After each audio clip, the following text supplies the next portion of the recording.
রামসুন্দর মিত্রের 5 ছেলের পর একটি মাত্র কন্যা নিরুপমা।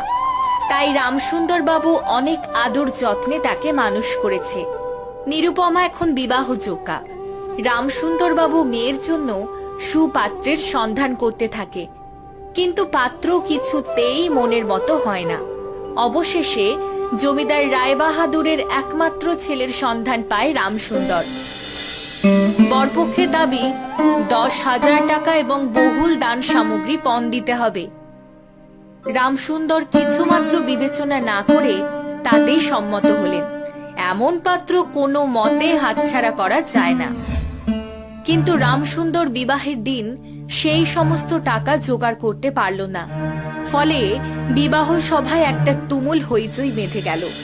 শুভকার্যটা সম্পন্ন হয়ে যা, আমি নিশ্চয়ই টাকা শোধ করে দেব।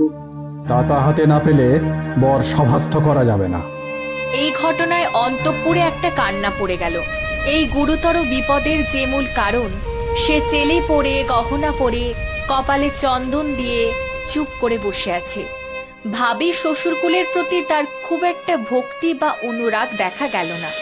ইতিমধ্যে একটা সুবিধা হলো, বর হঠাৎ করে তার বাবার অবাধ্য হয়ে উঠল। সে তার বাবাকে বলল, কেনা বেচা দরদামের কথা আমি বুঝি না, বিবাহ করতে এসেছি, বিবাহ করেই যাব। হ্যাঁ, দেখছেন মশাই, আজকালকার ছেলেদের সব ব্যবহার দেখছেন। বর্তমান শিক্ষার বিস্ময় ফল নিজের সন্তানদের মধ্যে প্রত্যক্ষ করে রায়বাহাদুর হতবাক হয়ে বসে রইলেন। নিরানন্দ ভাবেই বিবাহ সম্পন্ন হয়ে গেল। শ্বশুরবাড়ি যাবার সময় নিরুপমাকে বুকে টেনে নিয়ে রামসুন্দর বাবু আর চোখের জল ধরে রাখতে পারলেন না। ওরা কি আমাকে আসতে দেবে না বাবা? কেন আসতে দেবে না মা? আমি তোমাকে নিয়ে আসবো।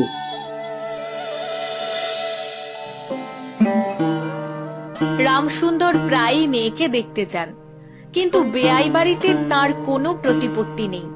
চাকরগুলো পর্যন্ত তাকে নিচু নজরে দেখে। বাড়ির বাইরের একটা ঘরে 5 মিনিটের জন্য মেয়ের সাথে দেখা করতে পারেন, কোনোদিন আবার তাও পারেন না।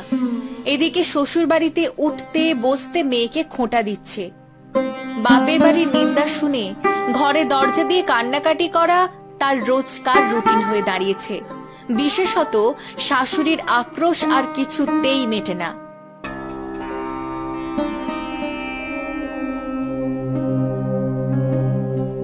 কেউ নিরুপমাকে দেখে যদি বলে, বাহ, মুখটা তো কি সুন্দর, মুখখানি দেখলে চোখ জুড়িয়ে যায়। শ্রী তো ভারী, যেমন ঘরের মেয়ে তার তেমনি শ্রী। আহা, এভাবে বলছো কেন? এত সুন্দর মুখখানা কেমন যেন শুকনো শুকনো লাগছে। তুমি কি ঠিক মতো তোমার বৌমার যত্ন খেয়াল রাখছো না? ওই ঢের হয়েছে। বাপ যদি পুরো দাম দিত তাহলে মেয়েও পুরো যত্ন পেত। শ্বশুরবাড়ির সকলেই এমন ভাব দেখায় যেন ও বাড়িতে নিরুপমার কোনো অধিকার নেই। এদিকে কন্যার এই সকল অনাদর এবং অপমানের কথা রামসুন্দরের কানে গিয়ে ওঠে। তাই রামসুন্দর ঠিক করে, বাড়িটা বিক্রি করা ছাড়া তো আর কোনো উপায় দেখছি না।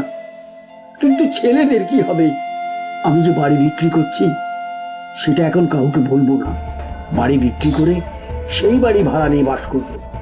আমার মৃত্যুর আগে এ কথা ছেলেরাও জানতে পারবে না। সেই মতো রামসুন্দর বাড়ির খরিদ্দার খুঁজতে থাকে, কিন্তু ইতিমধ্যেই তার ছেলেরাও সে কথা জানতে পেরে যায়। সকলে বাবার কাছে এসে কান্নাকাটি শুরু করলে বাড়ি বিক্রি স্থগিত হয়। এরপর রামসুন্দর নানা জায়গা থেকে বিস্তর সুদে অল্প অল্প করে টাকা ধার করতে লাগলেন। একসময় এমন হলো যে সংসারের খরচও তিনি আর চালাতে পারলেন না। রামসুন্দরের মুখ দেখে নিরুপমা সব বুঝতে পারল। তার চোখে মুখে দৈন্যতা ও দুশ্চিন্তার ছাপ স্পষ্ট। বহু প্রতীক্ষার পর মেয়ের দেখা পেয়ে বাবার বুক যে কেমন করে ফাটে তা রামসুন্দরের হাসি দেখলে টের পাওয়া যায়। তাই নিরুপমা বাবার ব্যথিত হৃদয়কে সান্ত্বনা দেবার জন্য কয়েকদিন বাপের বাড়ি যাওয়ার কথা রামসুন্দরকে বলে। বাবা, আমাকে একবার বাড়ি নিয়ে চলো। রামসুন্দরের কোনো জোর নেই। নিজের কন্যার উপর পিতার যে স্বাভাবিক অধিকার আছে তা যেন পণের টাকার পরিবর্তে বন্ধক রাখতে হয়েছে। এমনকি কন্যার দর্শন সেও অতি সংকোচে ভিক্ষা চাইতে হয়। কিন্তু মেয়ে নিজের বাড়ি আসতে চাইলে বাপ তাকে না এনে কেমন করে থাকে। তাই বেআইয়ের কাছে সে কথা বলার আগে বহু হীনতা, অপমান ও ক্ষতি স্বীকার করে সে ৩,০০০ টাকা জোগাড় করে বেআইয়ের কাছে যায়।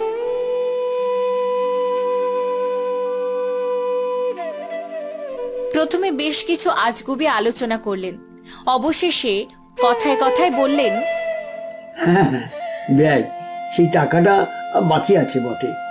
রোজই মনে করি যাচ্ছি যখন তখন হাতে করে কিছু নিয়ে যাই, কিন্তু কিন্তু সময়কালে কিছুই মনে থাকে না। আসলে বয়স হচ্ছে তো। থাক বিয়াই, ওই টাকা নিয়ে আমার কোনো কাজ নেই। অযথা অযথা ছুঁচো মেরে হাত বন্ধ করার কোনো ইচ্ছেও আমার নেই।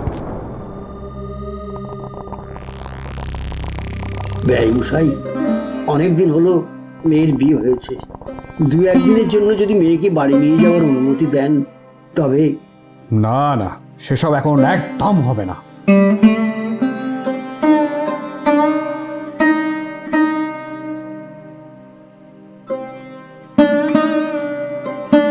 আমি যতদিন না সমস্ত টাকা শোধ করে দিয়ে অসংকোচে কন্যার উপর দাবি করতে পারবো ততদিন আমি বেয়াই বাড়ি যাব না। বহুদিন গেল, রামসুন্দর আর মেয়ের কাছে যায় না। তাই নিরুপমা বাড়িতে লোক পাঠায়, কিন্তু তাও বাবার দেখা পায় না। অবশেষে নিরুপমা অভিমান করে লোক পাঠানো বন্ধ করে দিল। তখন রামসুন্দরের মনে বড় আঘাত লাগলো, কিন্তু তবুও তিনি গেলেন না। দেখতে দেখতে আশ্বিন মাস এসে পড়ল। রামসুন্দর বললেন, এবার পুজোর সময় মাকে ঘরে আনবই, নইলে আমি আমৃত্যু মেয়ের বাড়ি যাব না।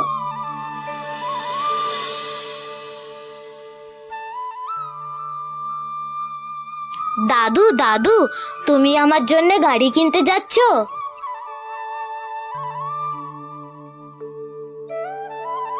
দৈনপীড়িত গৃহের ক্রন্দনধ্বনি কানে নিয়ে রামসুন্দর তার বেয়াইয়ের বাড়িতে প্রবেশ করলেন। আজ তার সে সংকোচ ভাব আর নেই। দ্বাররক্ষী এবং ভৃত্যদের প্রতি তার সলজ্জ দৃষ্টিপাতও দূর হয়ে গেছে। যেন আপন গৃহে প্রবেশ করলেন। শুনলেন রায়বাহাদুর ঘরে নেই, কিছুক্ষণ অপেক্ষা করতে হবে। মনের উচ্ছ্বাস সংবরণ করতে না পেরে রামসুন্দর কন্যার সাথে দেখা করলেন। আনন্দে তার 2 চোখ দিয়ে জল পড়তে লাগলো। বাবাও কাঁদে, মেয়েও কাঁদে। দুজনে কেউ আর কথা বলতে পারে না। এমন করে কিছুক্ষণ গেল। তারপরে রামসুন্দর বললেন, এবার তোকে নিয়ে যাচ্ছি মা, আর কোনো সমস্যা নেই। বাবা, আমাদের তুমি এভাবে পথে বসালে? আচ্ছা, তোদের জন্য কি আমি নরকগামী হব? আমাকে তোরা সত্য পালন করতে দিবি না? দাদু, তুমি আমাকে গাড়ি কিনে দিলে না। পিসিমা, আমাকে একখানা গাড়ি কিনে দেবে? বাবা, তুমি যদি আর 1 পয়সাও আমার শাশুড়িকে দাও তাহলে আর তোমার মেয়েকে কখনো দেখতে পাবে না। এই তোমার গা ছুঁয়ে বললুম। ছি ছি মা, অমন কথা বলতে নেই। আর এই টাকাটা যদি আমি না দিতে পারি তাহলে তোর বাপের অপমান আর তোর অপমান। টাকা দিলে তবেই সেটা অপমান? তোমার মেয়ের কি কোনো মর্যাদা নেই? আমি কি কেবল একটা টাকার থলি? যতক্ষণ টাকা আছে ততক্ষণই আমার দাম। না বাবা, এই টাকা দিয়ে তুমি আমাকে অপমান করো না। তাছাড়া আমার স্বামী তো এই টাকা চায়নি। তাহলে ওরা তোমাকে যেতে দেবে না মা? না দেয় তো কি করবে বলো?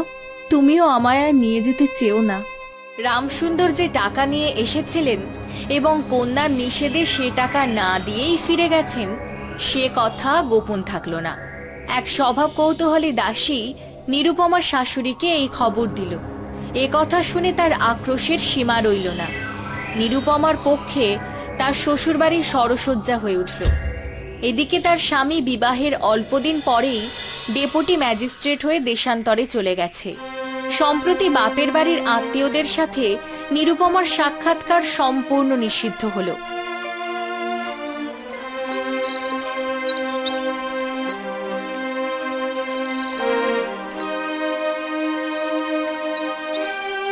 কিছুদিন পর নীরুর একটা গুরুতর পীড়া হলো, কিন্তু সেজন্য তার শাশুড়িকে সম্পূর্ণ দোষ দেওয়া যায় না। কিন্তু এরূপ ভাবটাও শাশুড়ির সহ্য হইত না। যদি আহারের প্রতি বধূর কোনো অবহেলা দেখিতেন, তবে শাশুড়ি বলিতেন,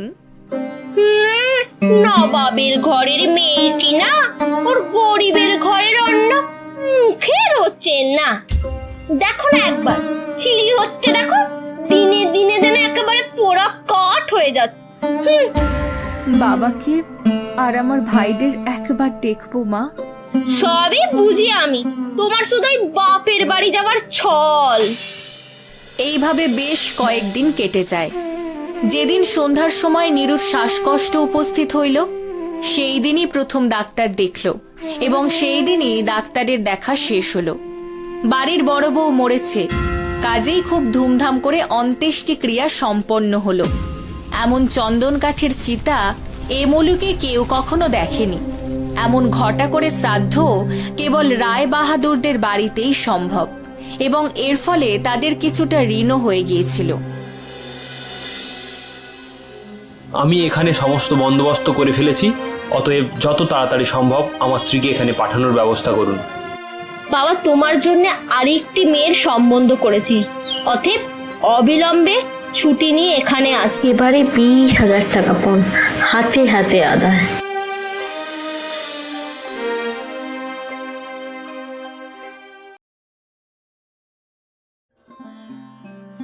সকালবেলা 8টা কি 9টা হবে। হরিহরের পুত্র আপন মনে রোহাকে বসে খেলা করছে। তার একটা ছোট্ট টিনের বাক্স আছে, সেটা ডালা ভাঙা। বাক্সের সমস্ত সম্পত্তি সে উপুর করে মেঝেতে ঢেলেছে। একটা রং ওঠা কাঠের ঘোড়া, 4 পয়সা দামের একটা টোল খাওয়া টিনের ভেঁপু বাসি, গোটা কতক কড়ি। এগুলি সে মায়ের অজান্তে লক্ষ্মী পুজোর কড়ির চুপড়ির থেকে খুলে নিয়েছিল। ও পাছে কেউ টের না পায় এই ভয় সর্বদা লুকিয়ে রাখে। একটা 2 পয়সা দামের পিস্তল, কতগুলো শুকনো নেতা ফল। দেখতে ভালো বলে তার দিদি কোথা থেকে অনেকগুলো কুড়িয়ে এনেছিল। কিছু তাকে দিয়েছে, কিছু নিজের পুতুলের বাক্সে রেখে দিয়েছে। এতগুলো জিনিসের মধ্যে সবে সে টিনের বাঁশিটা কয়েকবার বাজিয়ে সেটিকে পাশে নামিয়ে রেখে দিয়েছে। কাঠের ঘোড়া নাড়াচাড়া করা হয়ে গেছে, সেটিও একপাশে পিঞ্জরাপোলের আসামির মতন পড়ে আছে।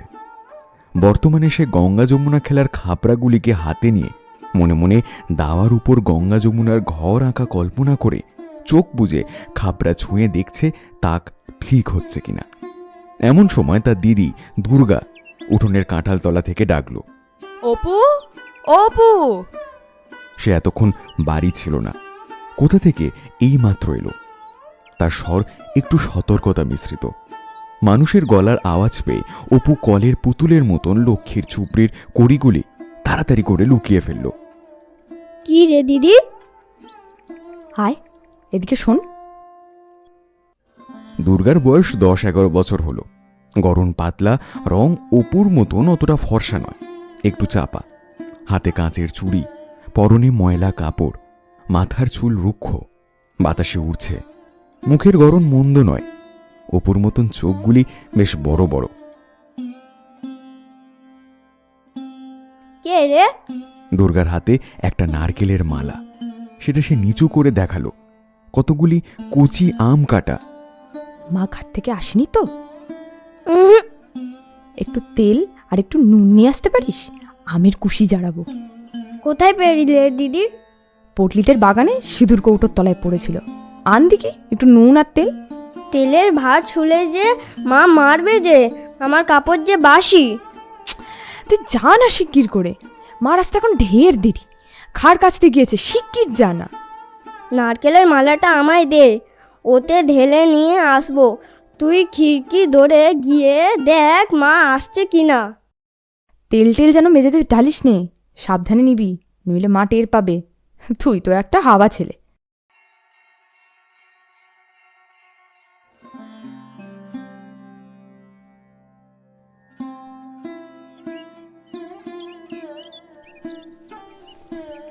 নে হাত পাত। তুই অতগুলো খাবি দিদি? অতগুলো বুঝি হলো? এই তো ভারী বেশি, যা আচ্ছা নে আর দুখানা। বাহ, দেখতে বেশ হয়েছে রে। একটা লঙ্কা আনতে পারিস? আর একখানা দেবো তাহলে। লঙ্কা কি করে পারবো দিদি? মা যে তক্তার ওপর রেখে দেয়, আমি যে নাগাল পাই না। তবে যাকে যাক, আবার ওবেলা আনবো এখন। পটলিদের ডোবার ধারের আম গাছটায় গুটি যা ধরেছে, দুপুরের রোদে তলায় ঝরে পড়ে। দুর্গাদের বাড়ির চারিদিক জঙ্গলে ঘেরা। হরিহর রায়ের জ্ঞাতি ভ্রাতা নীলমণি রায় গত বছর মারা গেছেন। তার স্ত্রী পুত্র কন্যা নিয়ে নিজের পিতার বাড়িতে বাস করছে। কাজেই পাশের এই ভিটাও জঙ্গলাবৃত্ত হয়ে পড়ে আছে।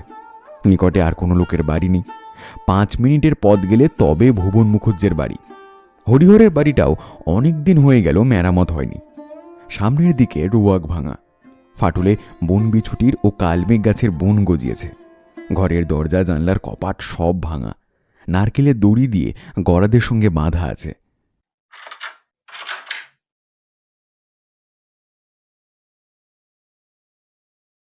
দুর্গা, ও দুর্গা। আরে মা ডাকছে, যা দেখে আয়। ওখানে খেয়ে যা, মুখে যে নুনের গুঁড়ো লেগে আছে, মুছে ফেল। দুর্গা। মায়ের ডাক আর একবার কানে গেলেও দুর্গার এখন উত্তর দেওয়ার সুযোগ নেই। মুখ ভর্তি, সে তাড়াতাড়ি আমগুলি খেতে লাগলো। এখন অনেক আছে দেখে কাঁঠাল গাছটার কাছে সরে গিয়ে গুঁড়ির আড়ালে দাঁড়িয়ে সেগুলি গোগ্রাসে গিলতে লাগলো। অপু তার পাশে দাঁড়িয়ে নিজের অংশ প্রাণপণে গিলছিল, কারণ চিবিয়ে খাওয়ার আর সময় নেই। খেতে খেতে দিদির দিকে চেয়ে সে দোষ সম্বন্ধে সচেতনমূলক হাসি হাসল।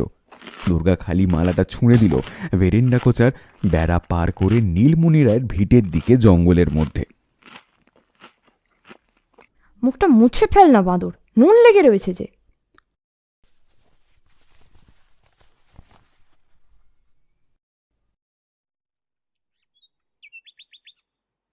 কি মা? কোথায় বেরোনো হয়েছিল শুনি? একলা নিজে কত দিকে যাব? সকাল থেকে খার কেচে গা গতর ব্যথা হয়ে গেল। একটুখানি কুটো গাছটা ভেঙে দুখানা করা নেই? কেবল পাড়ায় পাড়ায় টোটো টোকলা সেদে বেড়াচ্ছেন। তা সে বাঁদর কোথায়? মা খিদে পেয়েছে। রোসো রোসো, একটুখানি দাঁড়াও বাপু, একটুখানি হাঁপ জিরোতে দাও। তোমাদের রাত দিন খিদে আর রাত দিন ফাইল ফরমাইজ। ও দুর্গা, দেখ তো বাছুরটা হাঁক পাচ্ছে কেন? খানিকটা পরে সর্বজয়া রান্নাঘরের দাওয়ায় বঁটি পেতে শশা কাটতে বসল।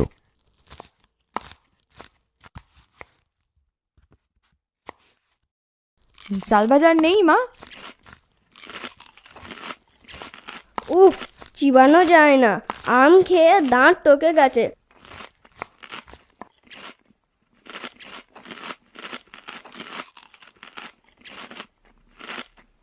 আম কোথায় পেলি?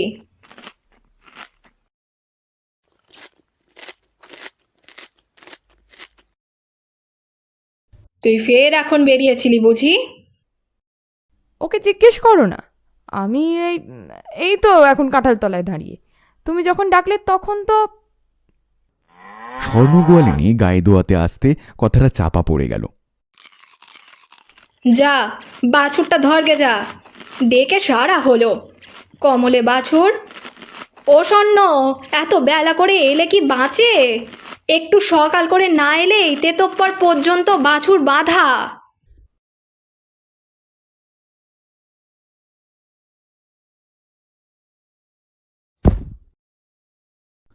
লক্ষ্মী ছাড়া বাঁদর, আম খেয়ে দাঁত টকে গিয়েছে। আবার কোনোদিন আম দেব, খেয়েও ছাই দেব।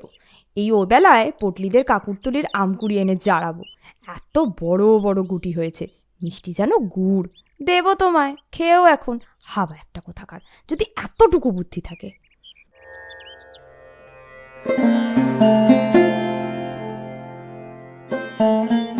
দুপুরের কিছু পরে হরিহর কাজ ছেড়ে বাড়ি ফিরল। সে আজকাল গ্রামের অন্নদারায়ের বাটিতে গোমস্তার কাজ করে। অপুকে দেখছি না। অপু তো ঘরে ঘুমোচ্ছে। দুর্গা বুঝি? সে সেই খেয়ে বেরিয়েছে। সে বাড়ি থাকে কখনো? দুটো খাওয়ার সঙ্গে যা সম্পর্ক। আবার সে খিদে পেলে তবে আসবে। কোথায় কার বাগানে কার আমতলায় জামতলায় ঘুরছে দেখো গে যাও। এই চৈত্র মাসির রোদ্দুরে ফের দেখো না এই জ্বরে পড়লো বলে। অত বড় মেয়ে বলে বোঝাবো কত? কথা শোনে না কানে নেয়?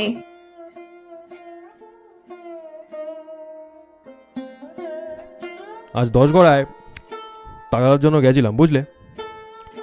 একজন লোক খুব মাতব্বর, 5-6টা গোলা বাড়িতে, বেশ পয়সাওয়ালা লোক, আমাদেরকে দণ্ডবোধ করে বললে, দাদা ঠাকুর, আমায় চিনতে পারছেন?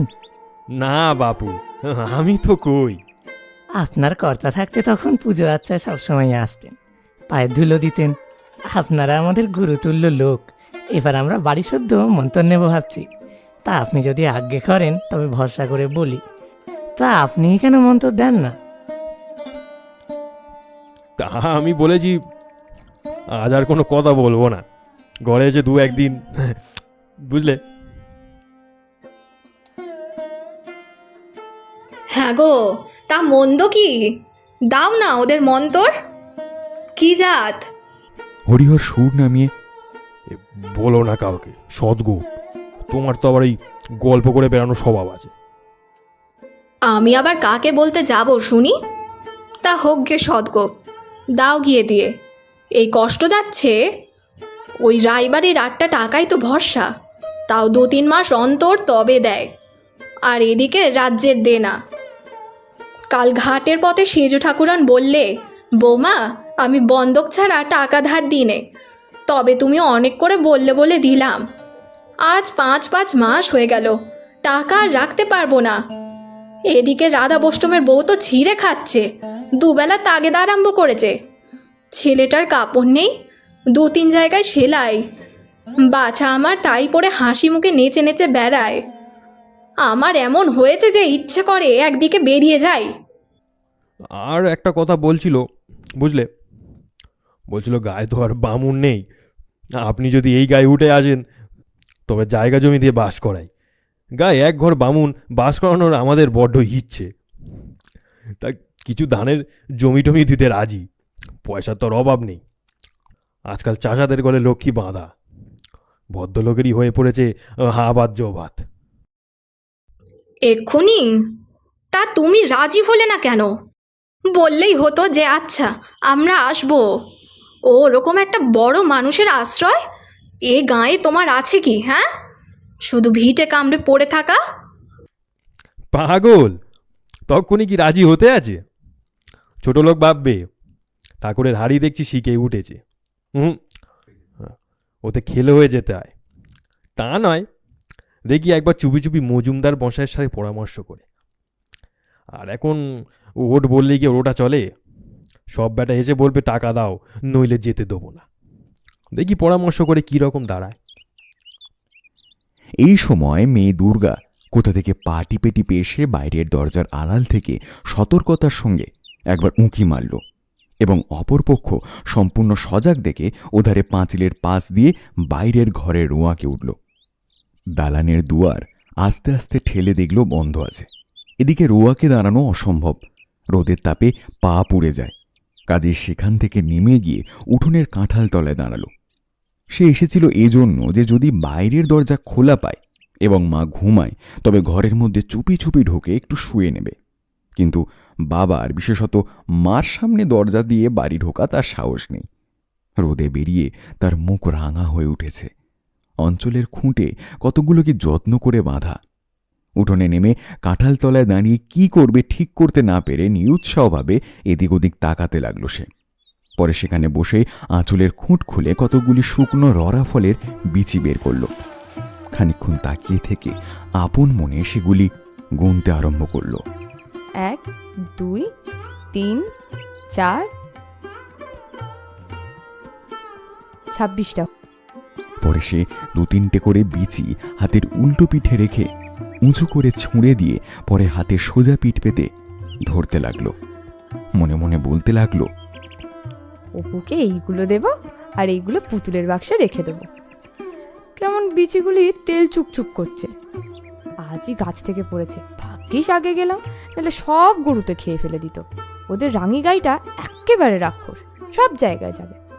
সেবার কতকগুলো এনেছিলাম আর এইগুলো নিয়ে অনেকগুলো হলো। সে খেলা বন্ধ করে সমস্ত বিচি আবার সযত্নে আঁচলের খুঁটে মাতল। পরে হঠাৎ কি ভেবে রুক্ষ চুলগুলি বাতাসে ওড়াতে ওড়াতে মহা খুশির সাথে আবার বাড়ির বাইরে চলে গেল।